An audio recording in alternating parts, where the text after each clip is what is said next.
With the NFL Combine fastly approaching and us being able to see a bit more specifications on certain prospects, whether it's measurements, whether it's their interviews that they go through at the Combine this week, I think we're going to learn a lot. And I wanted to react to the top 50 big board for Daniel Jeremiah, but with him being one of the highly respected media analysts of the NFL, I think it's only right to at least react to one before I get back into my own mock drafts and doing all that sort of stuff, because he has his foot in the game, and I mean, he's had it for a while, and he's been right a lot of the time with some of these prospects. So I'm excited to see what he has going on for this mock draft. Obviously, we are going to start off with the Tennessee Titans taking Abdul Carter. Abdul Carter is your best player available if you're the number one spot and the Tennessee Titans. I wouldn't take a chance on a QB in this draft as much as I love Cam Ward. It's too much of a risk. The two QBs in this one are very high ceiling, low floors. And I feel like a lot of teams are more willing to bet on the floor of Shedeur Sanders, with him strictly being Deion Sanders' son. But if I'm the Tennessee Titans, I'm taking my chance next year. As Daniel Jeremiah says here, that your QB of the future can be found in next year's draft, and I completely agree with him. They have plenty of spots to fill, and Abdul Carter would be able to fill one of them, with basically being the almost identical to a Myles Garrett type of edge, and I think that would be beautiful for the Tennessee Titans. And I mean, this offseason is going to be circulating strictly around Myles Garrett for the most part, so we'll have to see what happens with that. But the next pick is going to be Cam Ward to the Cleveland Browns, which, I mean, I don't fully agree with. I understand the Cleveland Browns QB situation is unknown and out of control, or out of their control per se. But I definitely would not touch the QB drafts or the QB draft class of 2025 with a 10-foot pole if I'm the Cleveland Browns, because you need somebody that's either going to be a for sure prospect that I feel like if they were in last year's draft and had the number one overall pick, a lot of teams would have been calling out Caleb Williams even more for how he played. But since he is a Chicago Bear, they have a bit more hope in him. But the Cleveland Browns just suck at figuring out the QB spot, which is unfortunate because that's really the most important position on the field other than O-line, D-line. I think having a QB, it's going to score you your points. It's going to lead your pack, and you need a competent QB, which, I mean, if you're going to take one in this draft class, Cam Ward is that. He's a leader. He doesn't shy away from big moments. And I think that if you have the team that you have currently, you keep Myles Garrett on the team somehow, you keep Greg Newsome on the team, you keep all those talent that you have on the team already, and you add Cam Ward to it, it could transpire well. I think it could. But I definitely would go more of the Travis Hunter route if there's no trade in the top two picks and Abdul Carter got taken number one. I am definitely taking I'm definitely taking Travis Hunter at the 2. I don't know what just happened. But moving on, Travis Hunter going to the New York Giants. I am not too crazy about this, only because the New York Giants are far more desperate for a QB. And it honestly depends on if the Giants are able to get a QB in free agency. Now, the Steelers situation is still falling apart. We don't even know if the Steelers are going to keep either of their QBs that they had last year on the one-year deal. I think the Giants taking somebody like Justin Fields and Brian Daboll doing what he did with Josh Allen, although Justin Fields is not a rookie anymore per se, I think getting him, and then if you get Travis Hunter, that should help a good bit. Just because you already have Malik Neighbors, I would like that, but I don't think that the Giants are going to be doing that. They seem a little frantic at the moment. And I mean, if Cam Ward's off the board, I can't really see Travis Hunter being the guy if Shedeur Sanders is there. I understand Daniel Jeremiah has a bit more in the know of what's going on in these front offices. I just can't see the Giants. If they're not able to get a QB in free agency, I can't see them passing up on getting a QB at the 3rd spot, especially if Cam Ward just came off the board. They're probably going to panic and try to get Shedeur Sanders immediately afterwards. So I would definitely go the route of Shedeur if it's the New York Giants at the 3 spot and Cam Ward just came off the board. to the Cleveland Browns. But obviously, he says that the Giants do their best to make up for letting Saquon Barkley walk in free agency last year by adding a dynamic two-way player in Hunter. I get that, and I know that they're trying to just find a superstar to make themselves look better at this point to the owner of the Giants, or just the higher ups from the GM, the higher ups higher than the GM and the head coach. You got to impress in some way.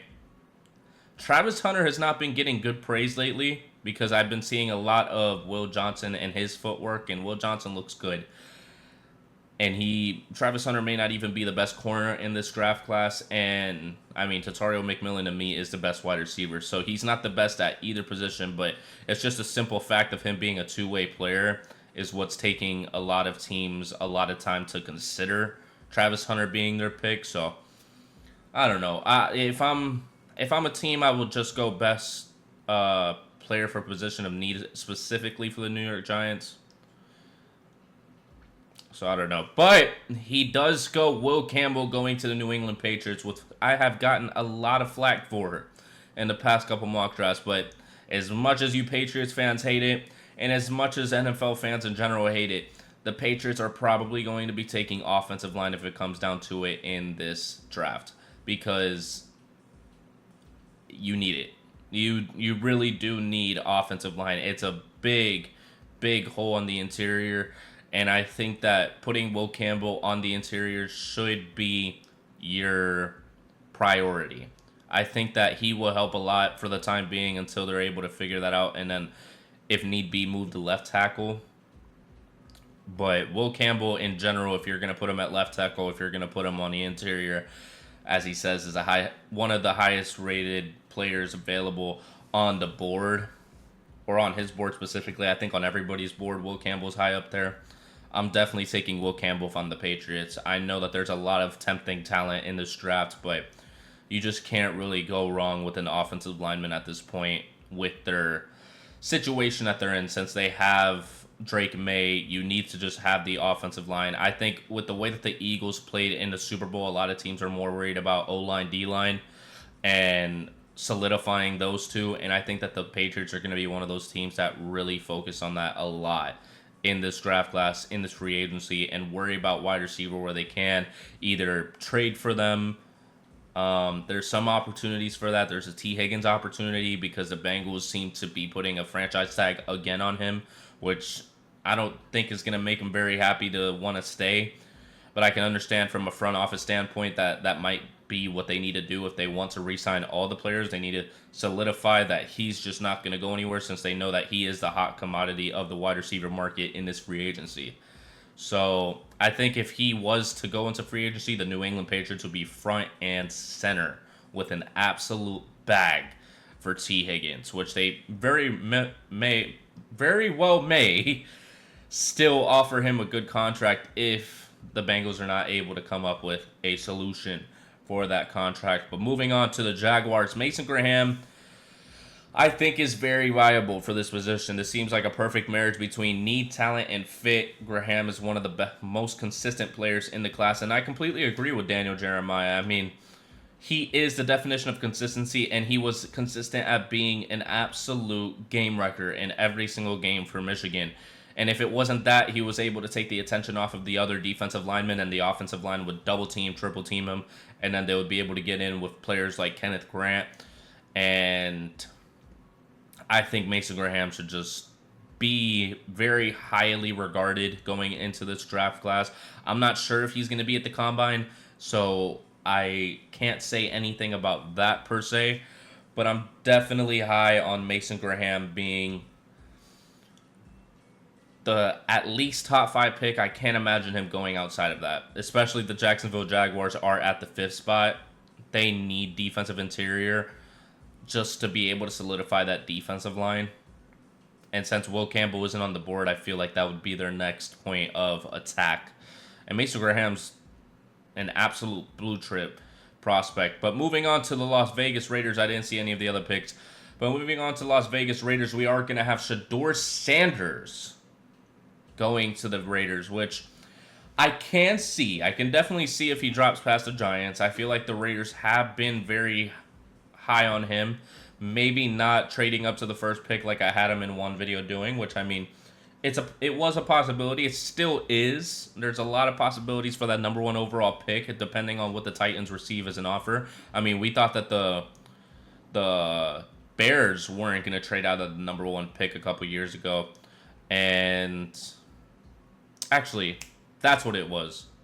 The Bears had 2 straight first picks. Sorry, I completely messed that up earlier. But the Raiders, I think, can get Shedeur Sanders for sure. I think it's the biggest possibility for them if he's there and in their situation that they're in right now. But I also agree with Daniel Jeremiah that I wouldn't be shocked if the Raiders decided to wait until day 2 of the draft to address the QB position. I could definitely see Jackson Dart in a Chip Kelly offense. That is a duo that I would be very excited to watch. I think that would be very good to see. But if they go with QB at this point, if they like that Shedeur Sanders dropped out of the top 5, I think they could take a chance on it. Although, if I am them, I would rather take Tatario McMillan at this spot.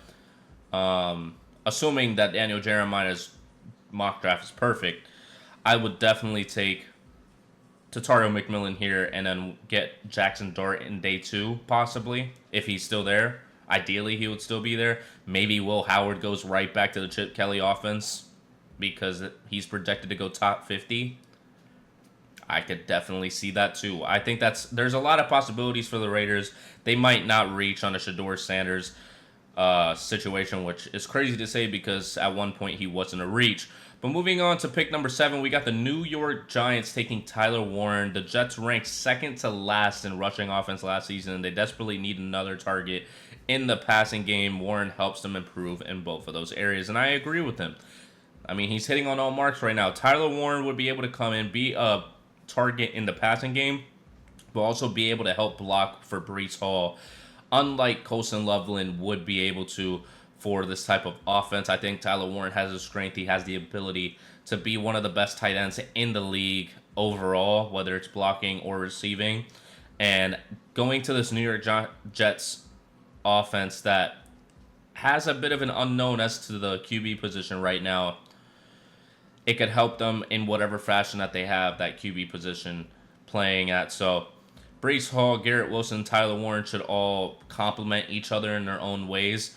It's just the fact that Garrett Wilson was really the only receiving option this past year that made Breece Hall not break out as much as a lot of people assumed that he would. A lot of fantasy players were pissed about it. But I think that Breece Hall still has the talent. It's just that Jets coaching and play calling was just way too all over the place. They never gave him a solid chance. They kept going to Braylon Allen, which, I mean, he is a talent in himself. But, I mean, you have Breece Hall, who, if you give him enough volume, he's going to start breaking out for long runs. They just never really gave him a chance, but I feel like Tyler Warren would be able to come in and help with that situation. As the Carolina Panthers take Jalen Walker. Okay. The first pick that I really don't agree with much. I understand that, well, we'll read what he says first. The Panthers have needs all over the defensive side of the ball and could be an obvious trade down candidate if someone wants to make a move up the board. If they stay put, Walker would be a versatile playmaker for them. He offers enormous upside as a pass rusher. Yes, I agree. His size is throwing me off if you're a top 10 team. His size definitely throws me off. He is very versatile. I completely respect that in every fashion. And I know a lot of people had Jalen Walker possibly going in the top 10, and we see that Daniel Jeremiah does too. I just don't know if the Carolina Panthers do this. I think they would probably go another route instead of Jalen Walker. I'm not necessarily sure. Mike Green would definitely be somebody that I would consider over Jalen Walker, but I know what he's thinking in terms of why he's picking Jalen Walker over Mike Green, and that's because of his versatility. Like he already said, he's a playmaker. So you're relying on him being that playmaker going into the NFL, which he very well can be. It's a bit of a risk for me, but I could definitely see it happening. I would still be surprised seeing it on draft night if Jalen Walker ends up going to the Carolina Panthers. We'll see what happens, though. agree and disagree at the same time with this pick right here. But so far, I like the draft. Everything's kind of been 50-50 otherwise. Like, it hasn't been a full disagreement except for maybe Jalen Walker. But moving on to the New Orleans Saints, we have Mike Green going to the New Orleans Saints out of Marshall. I mean, he has exploded onto the scene. And the Saints were ranked third to last in yards allowed last season, so they have to improve on that side of the ball. And a new head coach, Kellen Moore, saw the impact the dominant pass rush can have on a squad during his time with the Eagles. And New Orleans selects Green, a very polished and productive rusher. And that is very true. He is very polished. And, I mean, at the Senior Bowl, he just solidified his top 15 spot, to be honest with you, because he had the stats last year. But a lot of people thought, oh, competition, since he played at Marshall. But he faced some of the best offensive linemen in the country and made them look like nothing, really. I think Mike Green could be a great pick for the New Orleans Saints. I think it could be a great pick for any team that needs edge, and I feel like most of these teams do. Other than maybe the Giants, because they have other desperate needs. The Patriots could even look at that if they trade down. But that is a great pick for the New Orleans Saints. I think they need to move on from the era of Cameron Jordan and relying on him being that star edge rusher, while Mike Green can come in and do exactly the same thing, since he is so fundamentally sound and so powerful in a way. His first step is just unmatched. It's unmatched. I like it a lot. Him and Shamar Stewart have the same upside, but I think Mike Green has more of a possibility to hit that upside. As we're going to move on to pick number 10, as the Chicago Bears take Kelvin Banks Jr.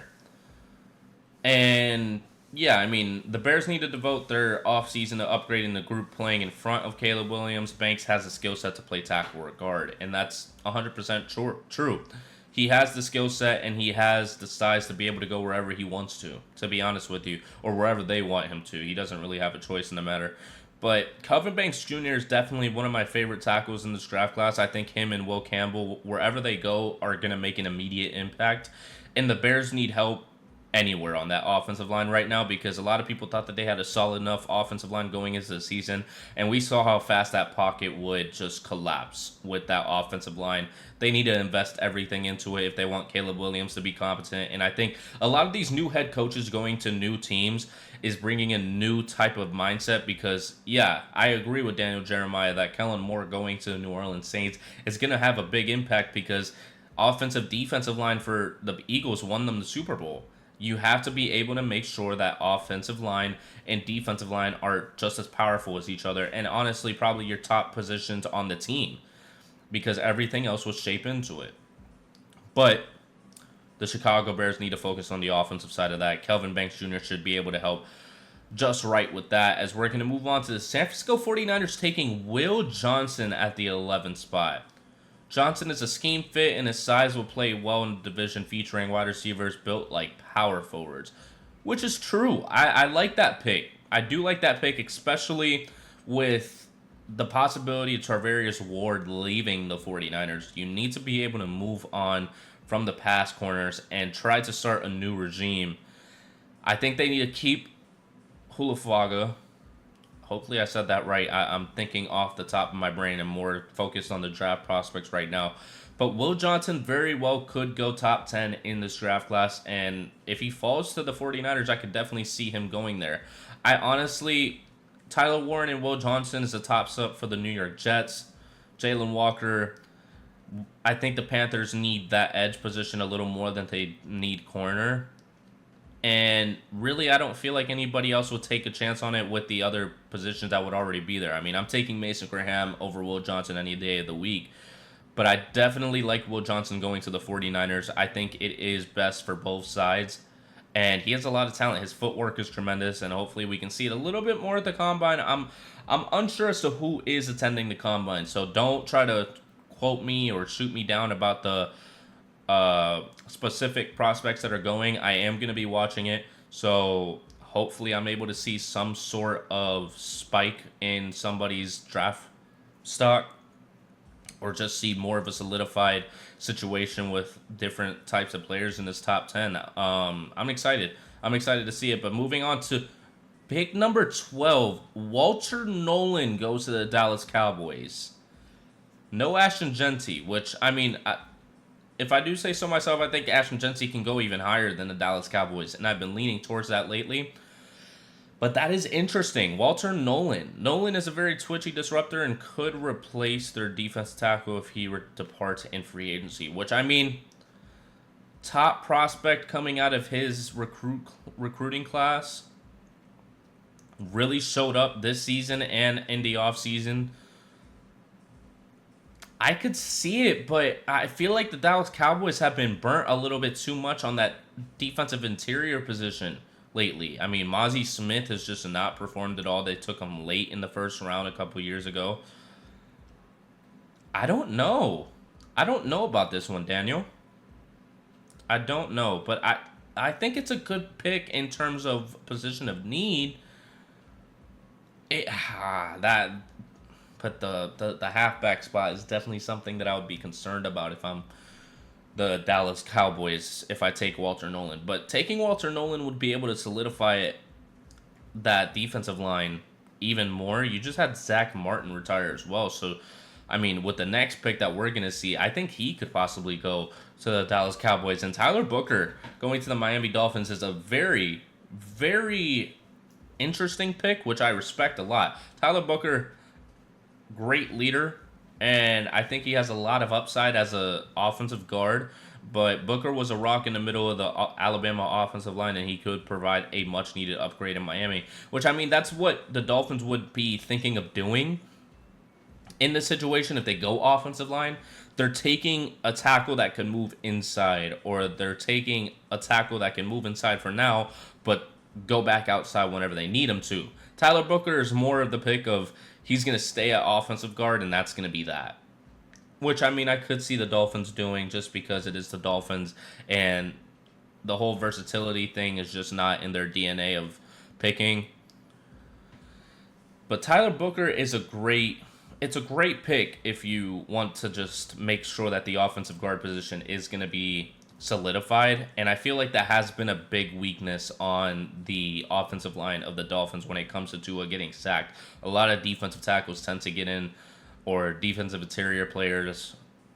I could definitely see Tyler Booker going to Miami, but I still feel like Malachi Starks should be a guy going to Miami if Javon Holland is leaving, and honestly, I'm like 95% sure that he's going to be gone. Unfortunately, I like Javon Holland as a part-time Miami Dolphins fan just because I can't associate myself with them too often with the way that they play. But the Indianapolis Colts take Armin Membo. He has the tools to play right tackle, and he would be a plug-and-play starter at right guard for the Colts. That is another position of weakness for the Colts, but I'm not sure with the players that are on the board at this point, right? You're passing up on Malachi Starks if you're the Indianapolis Colts for Armand. I'm not in agreement with Daniel Jeremiah on this one. I do like Armand a lot. I think he is gonna bring a lot to any team that he goes to. But with the players that are on the board, I just can't see that happening. So Walter Nolan and Armand are definitely questionable picks for me when it comes to his mock draft here. Tyler Booker, I mean, I can agree with it. That wouldn't really be too exciting for the Dolphins since they have so many positions that have just been leaving in the past couple of years. And then offensive guard is what they invested in the first round. I'm not fully confident about that. But definitely Walter Nolan and Armand are ones that I'm not crazy about. But he has Michael Williams going to the Falcons at the 15th spot. One of these years, I'm going to be right, and the Falcons will take a pass rusher in the first round. I mean, Daniel Jeremiah is right there with everybody that makes mock drafts. Everybody continues to think that the Atlanta Falcons are going to be taking edge, and I'm one of those idiots too. I am one of those idiots. Because, like, why wouldn't they take edge? You've had Grady Jarrett for all this time. He's basically played interior mostly. In my eyes, that's where he's excelled at.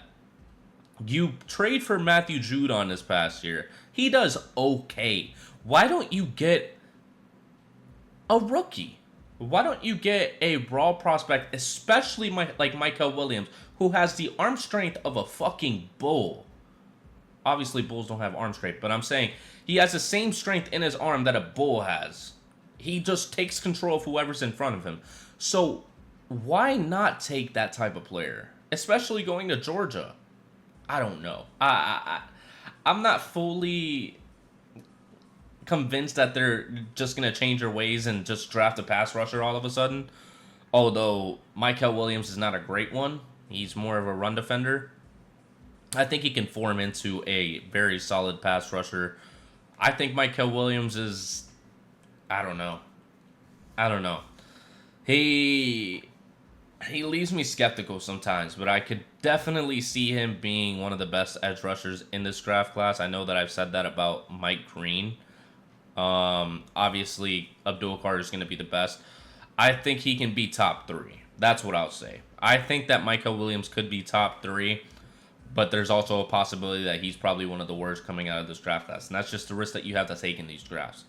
But yeah, I mean, one of these years we'll all be right that the Atlanta Falcons will take in a pass rusher, but highly doubt it, to be honest with you, just because it's the Falcons.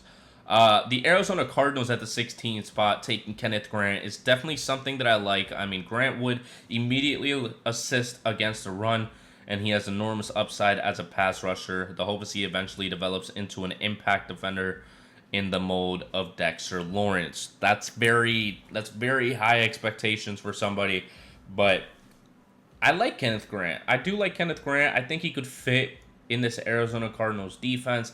Maybe not my favorite spot for him necessarily. I feel like Arizona. Oh, where would they go otherwise at this pick? Michael Williams is off the board. I can't really think of anybody specifically, but Kenneth Grant. I'll bring it up again later, but Kenneth Grant.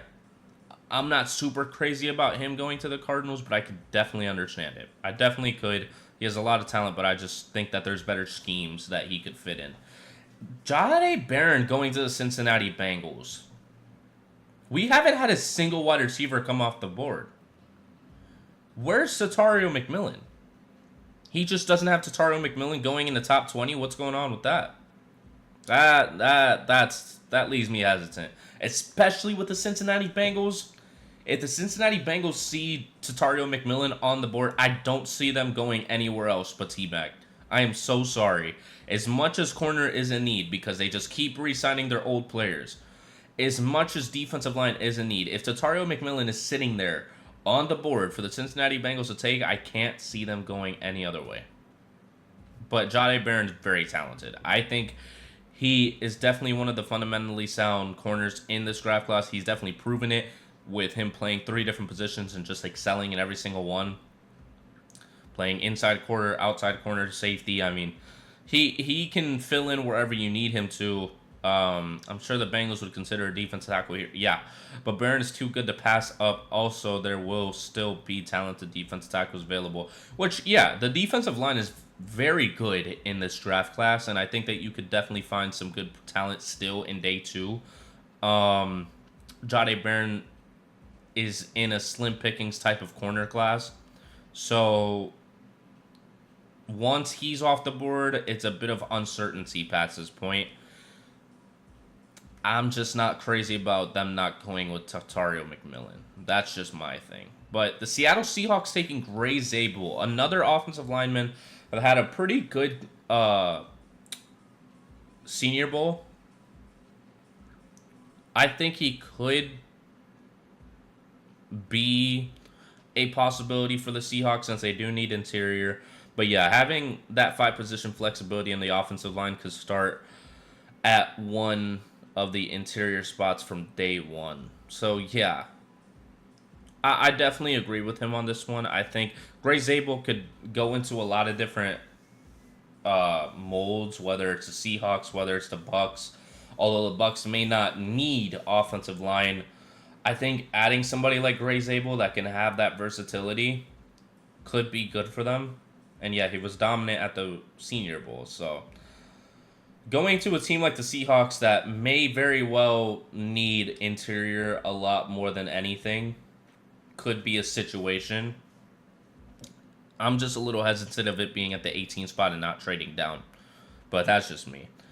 The Tampa Bay Buccaneers take Tatario McMillan. I mean, hell, I would hope so.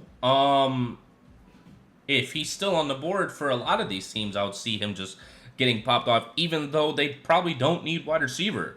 The Seahawks very well can be moving on from DK Metcalf. Who knows? But I mean, if he goes to the Bucs, that's great for Baker Mayfield and that offense going forward.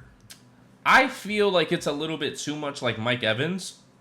So that leaves me a bit hesitant if I'm the Bucs. But Tampa would be a perfect landing spot. I don't know. Chris Godwin is due to become a free agent, and Mike Evans can't play forever, can he? I mean, yeah, I agree with that. I agree with him basically coming in, playing for a few years under Mike Evans, and then taking over as the Mike Evans of the team going forward. I like Tatario McMillan a lot. That's why I've been speaking a lot on him in this one, not going at least in the top 15. But I could definitely see him going to a situation like the Bucs and just performing greatly across his entire career. I just can't see him going past the Bengals. That just throws me off. But Colston Loveland going to the Denver Broncos is pick number 20. And yeah, that's been my pick. So I can't really go and say much about this one. Sean Payton did say that he wants a joker on his offense, and he has great length, quickness, and big playability. I agree with that 100%. I mean, I've been picking the same thing for, 10 mock drafts in a row that Colston Loveland goes to the Denver Broncos. That seems like it's already set in place. You might as well just send in the card right now. There's no point of even waiting. But we'll have to see what happens at the Combine. I mean, Ashton Jency just now coming off the board as well is something to behold. Pittsburgh Steelers taking Ashton Jency. I mean, I feel like that's if they move on from players like Jaylen Warren and Najee Harris. I wouldn't be crazy about the Steelers taking Ashton Jency. The Steelers spent the past 2 drafts beefing up their offensive line. Now they land a top 5 player in the class to run behind it. Yeah, that's why I'm saying, why would he drop out of the top 10 if it's not the Cowboys? That's my thing. Maybe top 15. I would take Ashton Jency a lot earlier than this. And the Pittsburgh Steelers need corner. I mean, yeah, Jahdae Barron isn't on the board. They need corner or they need wide receiver. Those are the 2 positions that they need to get. If it's not Jahdae Barron, I'm taking Emeka Egbuka. Why would they take Ashton Jency? I mean, Steelers fans, you can let me know down in the comments below. Maybe I'm fucking clueless. Sorry, didn't mean to curse, but I don't know. The Ashton Jency falling just has me a little riled up, but we're going to move on to the 22nd pick, and it's back-to-back running backs, and I could definitely see this. I had this happening in a draft recently. I think it was about 3 mock drafts ago.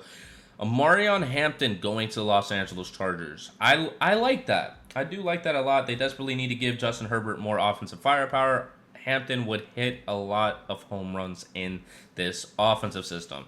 I agree with that. 100% I agree with that. I mean, ideally they would go with tight end, but obviously Colston Loveland and Tyler Warren are off the board. Your next best pick is Amarion Hampton if Ashton Jency's off the board. And him going 1 pick before, I would literally trade with the Denver Broncos and go Ashton Jency over Colston Loveland. And that's in my eyes. If Ashton Jency is still on the board, I see Tatario McMillan just came off the board at the 19th spot. One of the top 5 prospects in the draft class goes 19th. What do I expect is going to happen? The next best pick is going to be going next. Even if it's the Denver Broncos. The Denver Broncos don't have a solidified running back position. I would honestly see Ashton Jency going to the Broncos over the Steelers. But, I don't know. Maybe I'm just dumb. But Amarion Hampton going to the Chargers, I think, is a great scenario for Hampton, just because he will be able to excel in that offense. Especially with possibly J.K. Dobbins not coming back. I don't think he will. Which sucks, because I think he performed well in this offense, but I think any running back could do so. As the Green Bay Packers take Josh Simmons. Simmons is coming off of a knee injury, but he's as gifted as any offensive lineman in the class. He also has the tools to play multiple spots on the O-line, something Green Bay has always valued, and I agree with him. I mean, if it's not going to be defense, I think offensive line or offensive tackle, specifically it being Josh Simmons, is definitely a possibility. I can agree with that for sure. It's not really much to say about Josh Simmons. I mean, we still have to see what's up with Josh Simmons. I don't even know if he's going to be able to go at the combine, or pro day. It's very much up in the air in terms of that, but we'll move on to the 24th spot. Travion Henderson going to the Minnesota Vikings over Quinshon Judkins. The Vikings have had an up-close look at what a dynamic runner can do for an offense that also features a loaded passing attack. See Jahmyr Gibbs in Detroit. Minnesota finds its own RB weapon in Henderson with Aaron Jones headed for free agency. Which, yeah, I can go with that. I like Travion Henderson. I just feel like a lot of teams would be a little bit higher on Quinshon Judkins, but I like Travion Henderson a lot. I like that pick a lot for Minnesota. I'm not sure if he's Jahmyr Gibbs-like, but he has the upside to be able to do so, especially with Aaron Jones probably leaving. I think this year is his last year on the deal. So this is a bit of a jump before. I think you could still get Travion Henderson in the second round if I'm the Minnesota Vikings and try to go corner, pick of need. But that's just me. Again, Daniel Jeremiah knows far more about this stuff than I do. And I'm not trying to say he's wrong. I'm just saying I don't agree with some of these picks. But the Houston Texans at pick number 25, taking Emeka Egbuka. I mean, if he's here, I'm definitely taking him for sure. And going to play with CJ Stroud as well, who I think he played with already. Yeah, he gets to reunite with his college teammate. I think that's a great chemistry situation for that, especially with Tank Dell possibly being out next year. I could definitely see it happening. I think Emeka Egbuka and CJ Stroud's dependability on each other could definitely work out, especially since I think Emeka Egbuka would thrive more as a wide receiver 2 than a wide receiver 1, as possibly a Steelers pick would have been for Emeka Egbuka. I think him playing behind Nico Collins would definitely help him out a lot more than it would hurt him. But I like it. I do like it. But Darius Alexander is going to the Los Angeles Rams at the 26th spot. The Rams continue to add dynamic players to their young defensive line. Alexander put on a show at the Senior Bowl, and he's starting to generate some first-round buzz in league circles. Yeah, he definitely showed up. He definitely showed up. I mean, he's having the type of rise that Quinyon Mitchell had in last year's draft, although Quinyon Mitchell had it for the majority of the season, but really caught fire towards the end of the season. And Darius Alexander got it when he went to the Senior Bowl and just absolutely performed. His former teammate, I think, at Toledo. I'm saying, like, lining up wise in terms of their age and stuff. I think they did play together. But moving on to the 27th spot, Shamar Stewart going to the Baltimore Ravens. Stewart just feels like a Raven. What do you mean by that? Anyways, Stewart just feels like a Raven to me. He's big, explosive, and disruptive. The production will come. I think I agree with him. I agree with him 100%. Also because you keep relying on these aged edge rushers or aged, outside linebackers. Kyle Van Noy, Exhibit A. Great talent. Still playing great. Although he could have played that way when he was on the Dolphins, but he didn't. But Kyle Van Noy is not going to be doing these type of things forever. You got to move on at some point, and I think Shamar Stewart should be able to help do so at the 27th spot. I think the fact that Mike Green has skyrocketed so much and Shamar Stewart hasn't kind of blows me in a way. But I think he could definitely be a steal at the end of the round for maybe even the Buffalo Bills if he falls that far, because I feel like the Baltimore Ravens would be taking an offensive tackle with the Ronnie Stanley situation more than anything. But that's my opinion. The 28th spot, Donovan Jackson.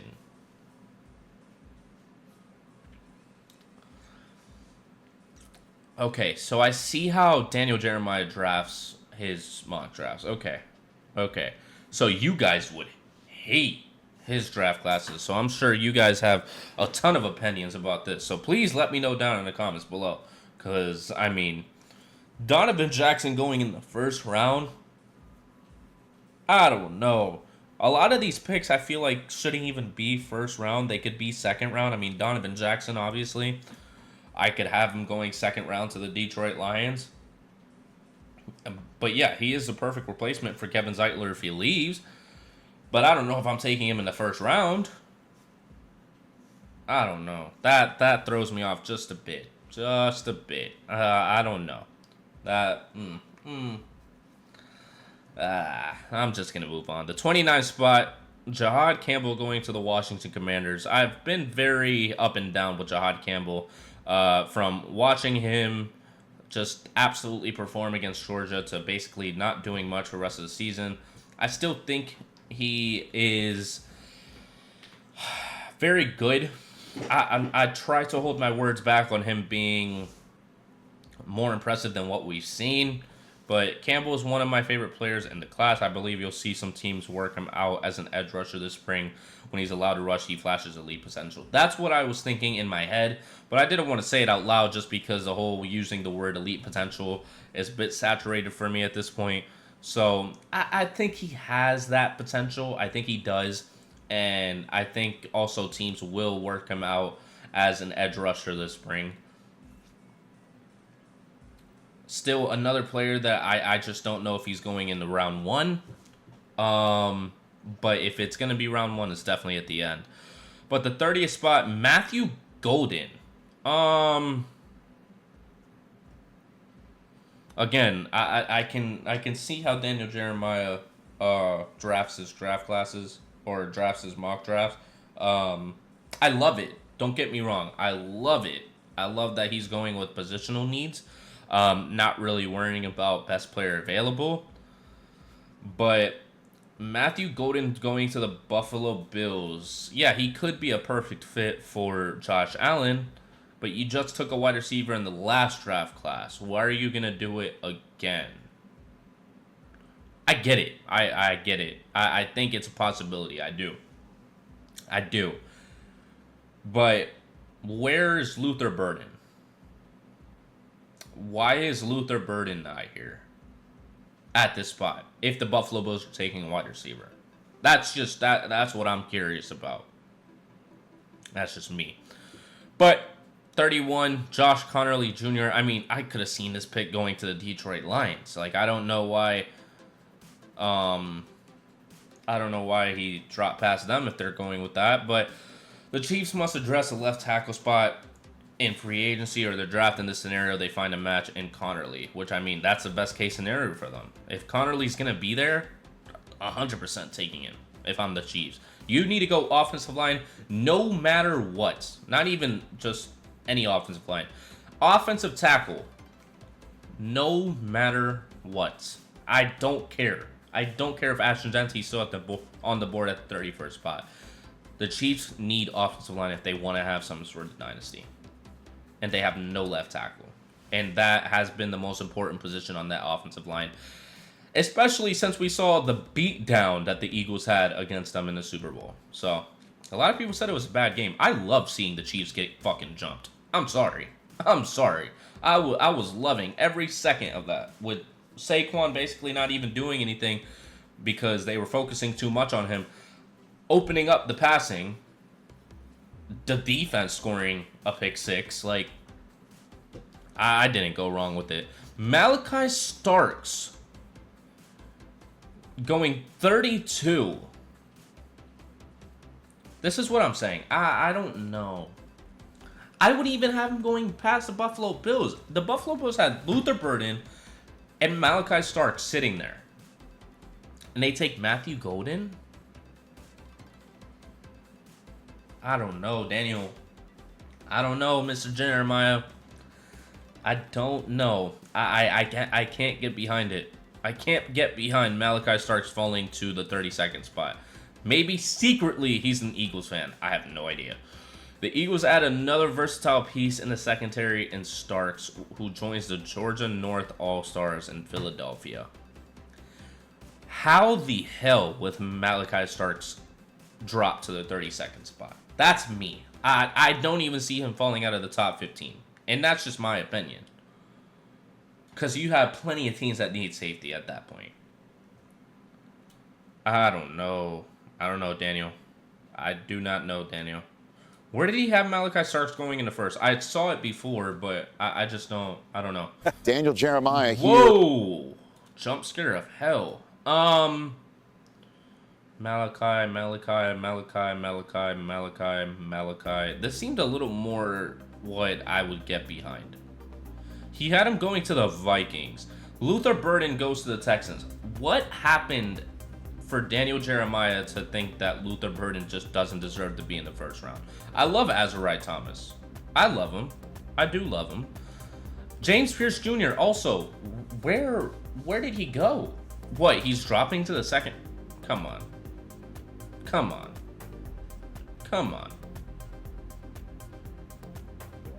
I don't even think he had Mike Green in this one. I don't think he did. Oh, no, he did. He had him going to the Detroit Lions. I think that would still be beautiful. Derek Harmon going to the Bills even is more viable than Matthew Golden. I'm sorry. That just bothers me just a little bit that they would go wide receiver again. Oh, good Lord, shut up. But anyways, before I got rudely interrupted, that is going to do it for my reaction to Daniel Jeremiah's mock draft 2.0. In agreement for a good bit, then it just went off the rails for me. I don't know. I think it caught up to him with the Tatario McMillan and Ashton Jency situation of them being this low in general. Malachi Stark still being there. I don't know. I'm not crazy about agreeing with most of this, but you let me know down in the comments below. Let me know if I'm dumb for not agreeing with Daniel Jeremiah. I respect what he does, and I respect how he goes about doing it. I like his coverage a lot, don't get me wrong. This one just didn't hit for me. It didn't. Yeah, I don't know.